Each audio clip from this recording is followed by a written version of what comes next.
Voici un qui régulièrement nous parle de handicap avec de nombreuses initiatives et des infos à partager. Aujourd'hui, vous allez nous proposer une sorte de guide pratique pour un été, on va dire, plein de découvertes et d'émotions. C'est le moins qu'on puisse dire, Jérémy. Exactement. Alors, l'été, qu'est-ce qu'on peut faire? On peut évidemment aller se baigner, même si on est en situation de handicap. Et ça tombe bien, il y a plus de 80 sites de baignade dans toute la Bourgogne et Franche-Comté, donc il y a le choix. Malheureusement, tous ne sont pas équipés de pontons ou d'aménagements spécifiques pour permettre l'accueil des personnes en situation de handicap. Vous le disiez fort justement. Plus de 80 plages en Bourgogne-Franche-Comté. On ne va pas toutes vous les donner, mesdames, messieurs. On est bien d'accord. Maintenant, on peut peut-être profiter de quelques bons plans chez nous dans la région, Jérémy. On va rester dans le Jura, avec l'Hervoléla, qui a un site tout aménagé quand même pour recevoir les personnes en situation de handicap. Mais il y a aussi à Vesoul-Vèvre, qui, comme son nom l'indique, se trouve à côté de Vesoul. Sur le lac, eh bien, les personnes en situation de handicap peuvent faire du bateau. Et c'est quelque chose d'assez innovant. Ça se développe de plus en plus. Mais là, à Vesoul, ils ont tout un programme spécifique autour. Oui, avec des bateaux spécialement aménagés qu'on va retrouver parce que le conseil départemental de Haute-Saône a financé en partie une goélette à destination des personnes en situation de handicap. On va rester dans le sujet. Et pour l'occasion, nous allons justement aller faire une petite virée ensemble, si vous le voulez, sur ce fameux lac de Vesoul-Vèvre. On y va. C'est que le bateau il est tout près. Voilà. D'accord. C'est juste devant toi. Lève plus haut. La montée est confuse. Les pas, incertains et désorientés. Décale-toi un tout petit peu. À gauche. Voilà. Descends. Là, tu peux t'asseoir. Lilou et ses camarades ne sont pas des enfants comme les autres. Ils sont autistes, déficients visuels ou intellectuels. Et pour eux, monter sur un bateau est très compliqué. Pourtant, cette virée sur le lac, il faut bien la faire, car elle a un intérêt pédagogique. Gilles nous a aidés pour avoir 2-3 petites astuces, c'est-à-dire que pour savoir si j'avance, je mets la main dans l'eau et je sens qu'on avance.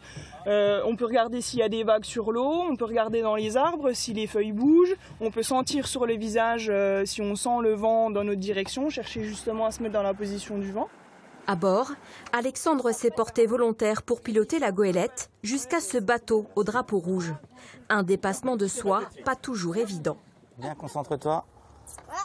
Ah, ouais, c'est ça, tu régules, super. Voilà, et on reste concentré, Alexandre. C'était bien, mais quand même, j'ai réussi à toucher le bateau. Quant à Lilou, ses pas hésitants du début laissent place à la sérénité. Ça fait des sensations, c'est super bien. Le penchage, le touchage de l'eau, c'est super bien, quoi.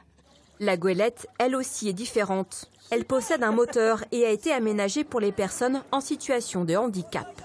Elle a été simplement aménagée avec un fond qui est très libre.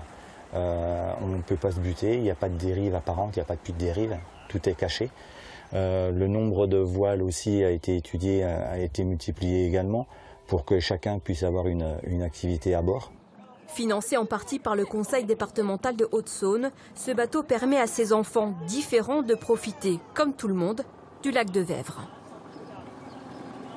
À l'ouest de Vesoul, en Haute-Saône, pour ceux qui ne connaîtraient pas l'endroit, c'est un très très bel endroit. Jérémy, je vous ai vu regarder avec attention ce reportage. Oui, moi ça me touche toujours quand je vois des personnes, certes ils étaient très jeunes, mais qui découvrent une nouvelle activité qui pour l'instant leur était interdite quasiment, et on voit toutes les sensations et le plaisir qu'ils en retirent, et ça fait vraiment du bien. D'autres sensations et d'autres plaisirs chez vous, Guillaume, dans votre parc à Alamoura, pas très loin de Saint-Claude. On en parlait un tout petit peu tout à l'heure. Je crois qu'aujourd'hui, vous avez des personnes, vous accueillez des personnes non-voyantes.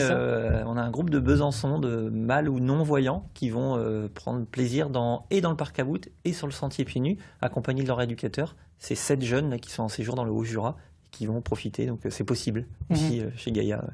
Du plaisir, on peut aussi en prendre sur la plage, avec des bateaux un petit peu particuliers, les fameux tirs à l'eau. Vous nous en aviez déjà parlé, Jérémy. Oui, tout à fait, parce que c'est bien de rendre une plage accessible avec des pontons pour permettre aux fauteuils de rouler sur le sable. Mais le but d'aller sur une plage, c'est quand même essayer d'aller faire un petit peu trempette. Et grâce à ces tirs à l'eau, qui finalement sont des fauteuils roulants avec des flotteurs qui te permettent d'aller sur l'eau, eh bien les personnes PMR peuvent aller profiter de la baignade. Et ça, on en trouve au lac Kyr, à Dijon, à Pont-et-Massène aussi, toujours en Côte d'Or. Il y a le lac de Lèves, du côté de Châlons, qui au a sud aussi de Châlons, au sud de Châlons, qui a aussi ses tirs à l'eau. Et ça, c'est l'expérience ultime, finalement, de la plage et de la baignade pour les personnes en situation de handicap. Le mieux, avant d'aller dans ces endroits, c'est de se renseigner, par exemple, auprès des offices de tourisme, pour essayer de savoir si les personnes à mobilité réduite peuvent bénéficier justement de ce genre d'équipement. Parce que, encore une fois, il n'y en a pas partout, il faut bien le redire. Il n'y en a pas partout, effectivement, les offices de tourisme, ou sinon il y a aussi quelques sites internet, parce que des fois le matériel peut être aussi dégradé ou des choses comme ça, donc il est impératif à chaque fois de bien se renseigner au niveau des offices de tourisme. Et puis l'été, on ne fait pas que se baigner. Votre voisine en est la preuve vivante. Hier, vous êtes parti en balade, vous êtes allé vous promener hier, Muriel? Tout à fait, ouais. Oui, c'est ce qui explique votre couleur aujourd'hui. Exactement, Elle est rayonnante, notre Muriel Arcos, pour sa dernière chronique aujourd'hui. Dites-moi, Jérémy Demey, plus sérieusement, pour les personnes à mobilité réduite, on peut bien sûr se promener dans la région, forcément. Et on peut aller, par exemple, dans le Jura, une nouvelle fois, du côté de Métabier, où il y a une super association qui s'appelle Apache Évasion. Apache Évasion. Apache Évasion, oui. Qui permet l'hiver de faire du ski, du monoski. J'avais déjà évoqué toutes leurs activités. Et l'été, eh bien, ils permettent des randonnées, notamment à bord de jouelettes. Alors, les jouelettes, c'est ce qu'on voit ici à l'image. Finalement, c'est un fauteuil roulant tout terrain. Bon, évidemment, il faut quelqu'un pour tirer, pour pousser. Et en l'occurrence, on a vu aussi porter. Mais voilà, c'est quelque chose qui peut être mis à disposition grâce à Apache Évasion du côté de Métabier.